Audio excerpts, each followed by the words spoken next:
Olá, me chamo Luan Rafael, sou estudante voluntário de iniciação científica com o orientador Dr. Paulo Roberto de Moura Souza Filho. O título do projeto foi Restauração Ecológica dos Brejos da Bahia, análise da germinação de espécies nativas. O título do plano de trabalho foi a relação da morfologia com a germinação de espécies nativas aladas. O título do plano de trabalho foi mudado em questão adversa da pandemia. A área de conhecimento é da área de ciências biológicas.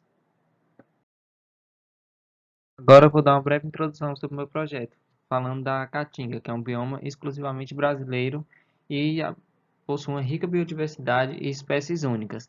Dessas, existem cerca de 1.981 espécies vegetais registradas, 318 sendo endêmicas desse bioma.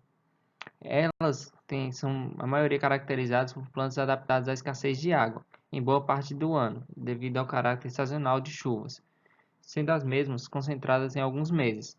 Já no período seco, a maior parte das plantas perdem suas folhas como estratégia de adaptação às condições do ambiente, tendo sua renovação logo no início das chuvas. Cerca de 45,62% da vegetação nativa já foi desmatada, até o ano de 2009, que foi os dados mais recentes que eu encontrei, a Caatinga tem levado um rápido processo de desertificação através dos processos antrópicos do homem. Continuidade, a dispersão de sementes é de extrema importância, porque através desse sistema que a planta tem, pode-se avaliar o entendimento da dinâmica das populações e das comunidades das plantas. Com isso, no estudo foram utilizadas duas espécies de Bignoniaceae, sendo essa família composta por 113 gêneros e 800 espécies.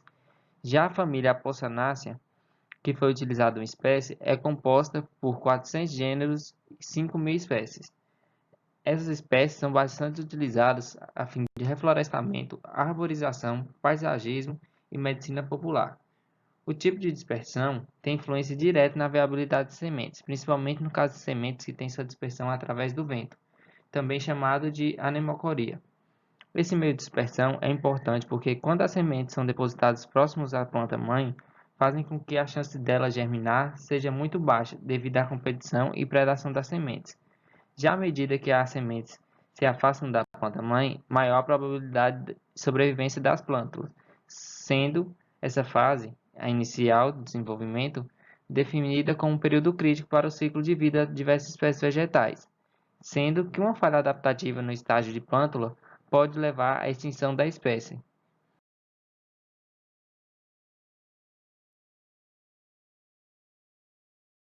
Com isso, o objetivo do experimento foi avaliar as relações entre a massa, o tempo de queda, área da semente e velocidade de germinação das espécies Cuspitaria argenta, Fridericia dichotoma e Aspidosperma pirifolia. As sementes, elas foram coletadas no município de Barra, Bahia, na região conhecida como Os Brejos, que fica localizado no oeste da Bahia, na região do Médio São Francisco. Após coletadas, essas sementes foram levadas para laboratórios em sacos de papel, onde foram enumeradas individualmente de 1 a 50 e submetidas a teste de queda a altura de 2,5 metros, no qual foi cronometrado o tempo anotado em tabela, referida a massa individual de cada semente, com auxílio da balança de precisão. Já para as sementes, elas foram colocadas em papel milimetrado e posteriormente foram aferidas através do software ImageJ. Com isso, as sementes foram submetidas à germinação, onde foram colocadas em placas de PET previamente umedecidas com água destilada e enumeradas individualmente. Após isso, as sementes germinadas foram retiradas e anotadas em tabela a quantidade de dias que as mesmas demoraram para germinar. Com isso, a partir dos dados obtidos, foram possíveis chegar aos seguintes resultados. No caso da figura 1, mostra o modelo linear gerado em relação do tempo de queda com a área de superfície. Esse parâmetro é de grande importância, pois as plantas nativas podem produzir diferentes tamanhos de alas, favorecendo uma heterogeneidade do lote. No caso da Cuspidaria argenta, podemos observar que houve uma variação bastante significativa. O mesmo ocorreu nas outras espécies. Isso, essa variação pode fazer com que as sementes tenham diferentes alcances na dispersão espacial. Sendo assim, também haverá sementes mais próximas da planta-mãe e outras mais distantes. Já nesse outro gráfico, é possível observar a relação do tempo de queda com a massa das sementes. Foi possível observar que as sementes que possuem maior massa tendem a cair mais rapidamente, fazendo com que as mesmas fiquem próximas do seu local de origem. O tempo de queda da semente também está diretamente ligada à sua área e inversamente relacionada com sua massa. O que podemos observar é que as sementes que possuem maior massa tendem a cair mais rapidamente, e as que possuem menos massa, mais vagarosamente, e isso também se comparado ao tamanho da sua área. Já na terceira tabela, é possível observar o tempo médio de queda por espécie, havendo diferenças significativas somente entre a perifólio e a dichotoma, que pode ser observado através do gráfico. Já no quarto gráfico, é possível observar a proporção de germinação final obtida pelo modelo binominal para as espécies. É possível observar que não houve diferença significativa entre as espécies. A proporção de germinação máxima atingida pelas espécies foi do perifólio, onde atingiu 0,8 ou 80%. As sementes que não germinaram permaneceram dormentes ou até mesmo se tornaram ou já estavam inviáveis durante o teste. Já na figura 5, é possível observar a proporção de germinação por dia das sementes.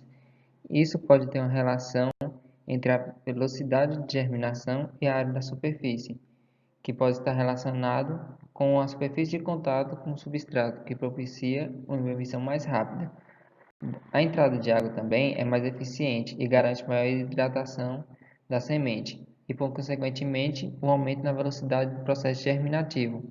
Já no caso da perifólio e de xotoma, é possível observar que a massa houve uma relação com a velocidade de germinação. Isso também pode se dar ao fato que sementes maiores tendem a ser mais vigorosas. Isso podemos concluir que as espécies analisadas apresentaram tempos de queda distintos, que estão relacionados com características morfológicas como a massa e a área das sementes, fazendo com que as mesmas possam se dispersar mais facilmente. Já a velocidade de germinação pode estar diretamente relacionada com esses parâmetros morfológicos e de forma indireta com a dispersão de sementes.